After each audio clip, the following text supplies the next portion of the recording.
Welcome, LA Progressive friends and family and readers. Today, Dick and I are going to be sitting down with Brandon Lamar.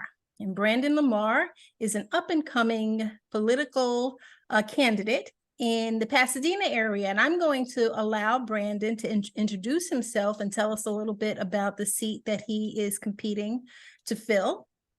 So welcome, Brandon. Thank you for joining us. Thank you. It's so excited to be here and be in the same Zoom space as you guys are in. Yeah. I've heard a lot of wonderful things about both of you all and about LA Progressive. So I'm definitely humbled to be in the same space as you all. Awesome. Well, thank you. So tell us a little bit about the office that you're running for. Absolutely. So first off, my name is Brandon Lamar, born and raised in Pasadena, California. And I'm running for Pasadena City Council District 3 seat. I actually ran against the late John Kennedy last year for this seat in 2022 and received 41% of the votes. Last year is my first time coming out running. And so I went for the appointment process that happened last year to after me and John's race. A few weeks after the race, he actually passed away. And so after that, we went through the appointment process. The appointment process, I felt, and as others felt, was not just, and let's just leave it at that. It wasn't just at all. The bulk of the district had supported me to take on that seat. And as an appointment process for the city council, the majority of the city council went with someone else. And so that just mustered up and gave me the more courage to put myself back into this seat because I've seen the injustices that is happening around our country and locally, politically, and in our communities as well, especially our urban communities that are happening time after time again. And so it just gave me the oomph to get back into this race once again to make sure we try to right the wrongs that has happened. So looking into your recent background, you've been involved in one progressive commission, organization, body after another. Very, very laudable stuff. One thing, though, I noticed that you write that your parents were evicted from an apartment they'd had for a long time because a landlord, as they often do, wanted to do some upgrades and then raise the rent through the roof. And your parents weren't able to find another apartment in Pasadena and had to move out. And related to that, you've been very involved in Pasadena's rent control efforts. Can you tell us what's going on with the rent control in Pasadena? Yeah, so that's one of the reasons why I got started in this whole housing justice and rent control that is happening in Pasadena. And it's nothing against landlords, nothing against property owners at all. But we also know that just like there's some bad officers, there's also some bad landlords, as we can call them. But for me, that was one of the reasons why I got involved in this, was because of the displacement of my parents, who were both retired. And as you know, being retired and on fixed incomes, money just doesn't drop off a tree, so you can move somewhere else. And so we had to find something that they can definitely afford, which was out east. And unfortunately, it wasn't in Pasadena, the place that my mother was actually born and raised in. The second reason why I got involved in this, because out of 10 children that my grandmother had and 39 of us grandchildren and about 20 something great grands, I'm the only one that's left in Pasadena. And most of that is because of the price gouging and not being able to afford housing that's around. I've actually went to a couple of places that property owners have allowed me to come in and view what they're doing in their businesses and on their properties. And I'm seeing places as low as one bedrooms be at $2,400, which is crazy, right, for 600 square feet or even less.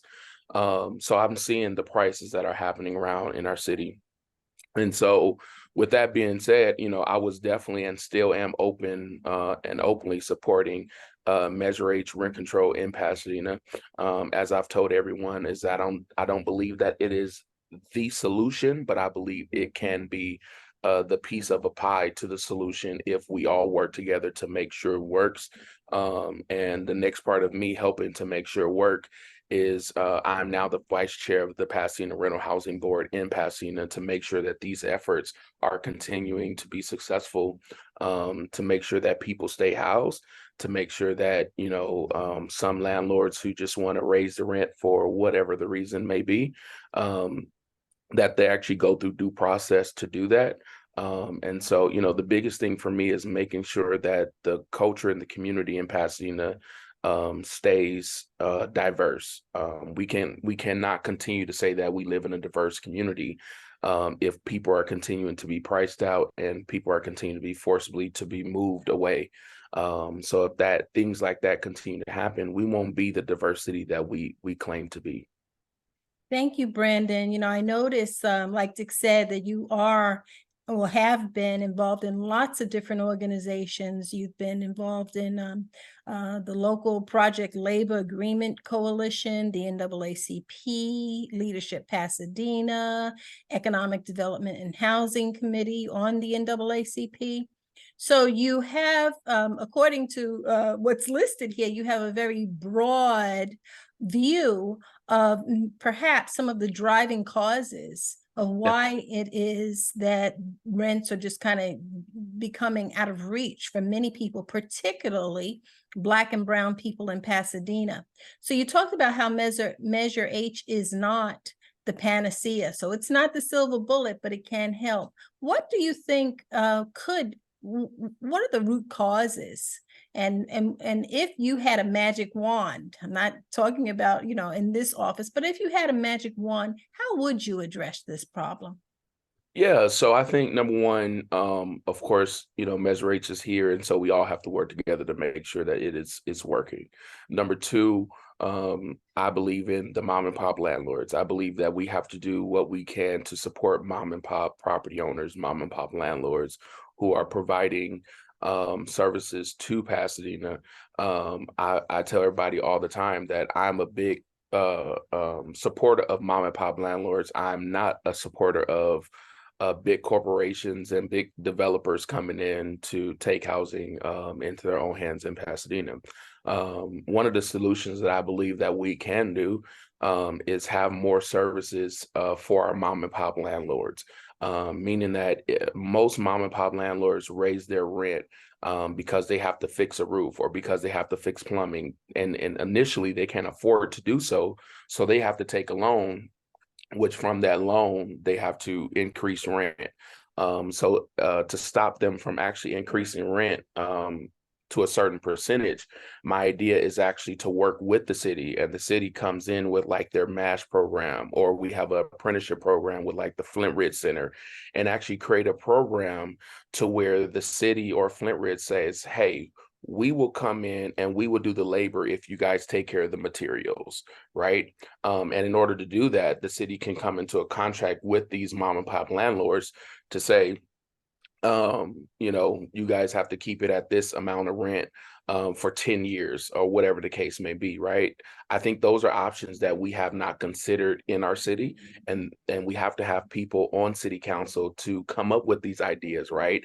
And not only just to come up with ideas, but to be brave enough to adjust to those.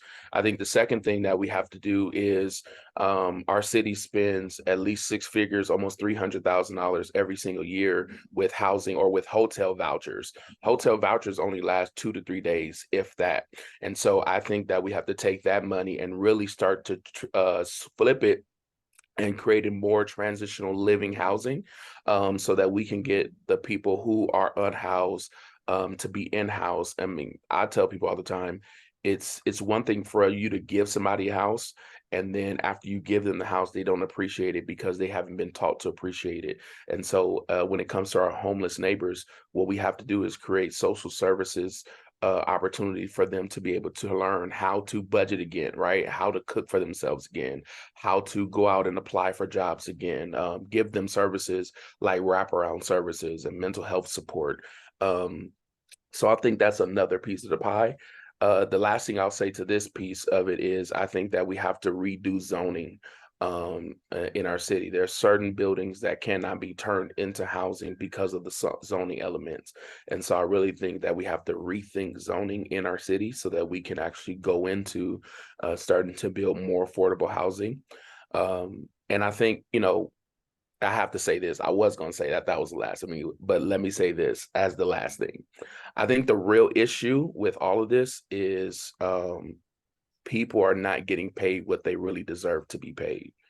And so that's why you see so many strikes like the Writers Guild, like SEIU 770, SEIU 2015. I was just with SEIU 121 RNs, and everybody is fighting for livable wages and prevailing wages. And so I think the biggest way, which is one of the reasons why I created the Project Labor Agreement Coalition in Pasadena, so that we can fight for unions in Pasadena, fight and help support them and stand in solidarity so that they can actually get prevailing wages, number one. But I also believe that when we start fighting and supporting and advocating for prevailing wages, then we also create a system where we can increase the I guess you will call it medium income in the city, which would also help to create more home buying, right? And create more revenue in our city. So I think there's a lot of things that plays a part in it, but ultimately we have to make sure that people are getting paid what they really deserve to get paid. So, like far too many cities, Pasadena has a history of conflict, problems, ugliness between its police department and its Black community, its Black and brown community. As a city councilman, what would you do to address that long history, rather ugly history? Absolutely. My answer is number one, hold my two side of accountability. Hold my police department accountable. When they're wrong, they're wrong. But also hold my community accountable. When the community is wrong, we're wrong. And I would continue to do what I've been doing, which is try to build bridges between the community. I was the director of programs for LAPD Hollywood PAL program, which we actually brought officers in to create relationships with the community. And we expanded our soccer program from 7 teams to 23 teams. At that time, we didn't have a basketball team, and then we started a 7-team basketball team. We also did karate with them as well. But one of the things that we did not allow is for our officers to wear uniforms in front of our young people. And the reason being is because our young people is more than likely to remember your face when you do not have a uniform on, rather than when they first meeting you with a uniform. And that's something that we have pushed. So I've taken that into my community work. And the things that I do is I invite police officers to where we are instead of waiting for the police officers to invite us to where they are. So things like I do is the backpack giveaway that we just did 2 weeks ago at Community Arms. We do a welcome back day at John Muir High School every single year. What is Community Arms? Community Arms is what some people may consider the projects of Pasadena, where there's like, it's known, it's a stigma of being known for where crime is happening. And so I bring officers, we had officers there with us, not to protect us, not to serve us, but to actually serve the community. And they were actually helping and engaging, doing art with young people in that community. They were giving out backpacks with people in the community. They were playing basketball with the young men in the community and eating tacos with them. I think that's where it starts, creating those real relationships with people, and not just as an enforcement level. And so, we did that. And then for the first day of school, we do a welcome back day at John Muir High School. This year, we actually expanded it to John Muir High School and to the PHS. And we invited our officers and we invited the fire department to come in to be a part of that, to where our young people can start those relationships with them at an early age. But ultimately, like I said, I believe that it has to be accountability, and we cannot be afraid to speak about the traumatic experience that our community has had within the relationships with our law enforcement.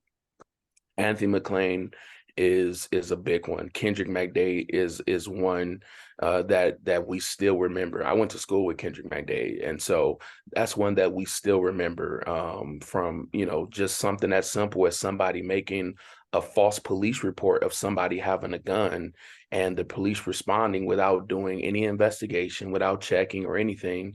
Not only that, but then they're shooting outside of their car at an unarmed man, or unarmed teenager. And so those are the issues that we have to address. But we also have to have people in the seat that are not afraid to hold our police department accountable and telling them where they're wrong, and looking at policies and procedures that was never created to actually serve the Black and brown community. I believe that we're still living in policies and procedures that come from our slave days. And those policies or procedures are things that we have to look at and change from a local level. Wow. Well, Brandon, we started off this by telling you we're just going to be with you for about 15 minutes, and we've already exceeded that. It's been a real pleasure meeting you. I think that you are offering some real fresh perspectives. It's very interesting that I have no idea how old you are, but you kind of gave us a clue when you said you went to school with Kendrick McDade. So you, at such a young age, have been very civically engaged, and you're a great model for other young people. We wish you the best. Thank you so much. Yeah, we wish you well. Absolutely. You seem to be hitting all the right notes, and if you got 41% of the vote your first time out the gate, it seems like your chances are pretty good, and you're a longtime Pasadena person, lifelong Pasadena person. It seems like you have a lot to offer that city. Absolutely. So I really appreciate it, and thank you guys for this opportunity. Yeah. All I'm trying to do is bring a new and fresh perspective, and not only that, but get more young people involved when it comes to civically and politically being engaged. We saw it with Obama, right? Obama won because of the young vote, but what it doesn't trickle down to is our local government, the local government that literally governs our lives. And so, trying to create those efforts here locally to get young people involved so that we can start changing systems. So once again, thank you so much for this opportunity. Thank you. Lamar. Thank you, Brandon Lamar. And we're looking forward to hearing real good stuff. Take care. Absolutely. Have a good day.